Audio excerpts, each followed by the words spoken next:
కొందరు మంచి రంగు ఉన్నా కూడా కొన్ని భాగాల్లో మాత్రం చర్మం నల్లబడుతూ ఉంటుంది. ముఖ్యంగా ఎండవేడి తాకే ప్రాంతంలో ఇది స్పష్టంగా కనిపిస్తుంది. ఎండలోకి వెళ్తే చాలు చర్మంపై మంట పుడుతుంది. ఎండ తాకిన ప్రాంతం నల్లబడుతుంది. కొంతమందికి చర్మంపై మచ్చలు కూడా వస్తాయి.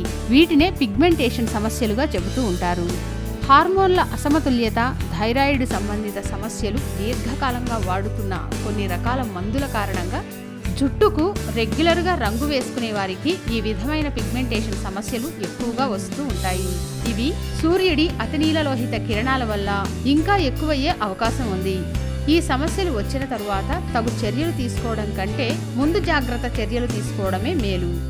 ఆరంభ దశలోనే ఈ సమస్యలను గుర్తిస్తే పరిష్కారం సులభమవుతుంది. మంచినీళ్లు ఎక్కువగా తాగాలి. తాజా పండ్ల రసాలు, మజ్జిగ ఎక్కువగా తీసుకోవాలి. నల్ల ద్రాక్ష, పుచ్చకాయ, దానిమ్మ పండ్లు తినాలి. బయటికి వెళ్ళడానికి 30 నిమిషాల ముందే సన్ క్రీమ్ లోషను ముఖానికి రాసుకోవాలి. నల్ల ద్రాక్ష గుజ్జుకి కొంచెం తేనె కలిపి ప్రతిరోజు స్నానానికి 20 నిమిషాల ముందు ముఖానికి రాసుకొని ఆ తర్వాత చన్నీళ్లతో స్నానం చేయాలి. కొంచెం క్యారెట్, కొంచెం క్యాబేజీ, కొంచెం ఓట్స్ కలిపి మిక్సర్లో వేసి పేస్ట్గా తయారు చేసుకోవాలి. దానిలో సగం చెంచా పాలమీగడ, సగం చెంచా తేనె, 3 చెంచాల నిమ్మరసం కలిపి ముఖానికి రాసుకోవాలి. 20 నిమిషాల తర్వాత కొంచెం గోరువెచ్చని నీటితో ముఖం కడుక్కోవాలి. ఇలా క్రమం తప్పకుండా చేస్తే మంచి ఫలితం ఉంటుంది.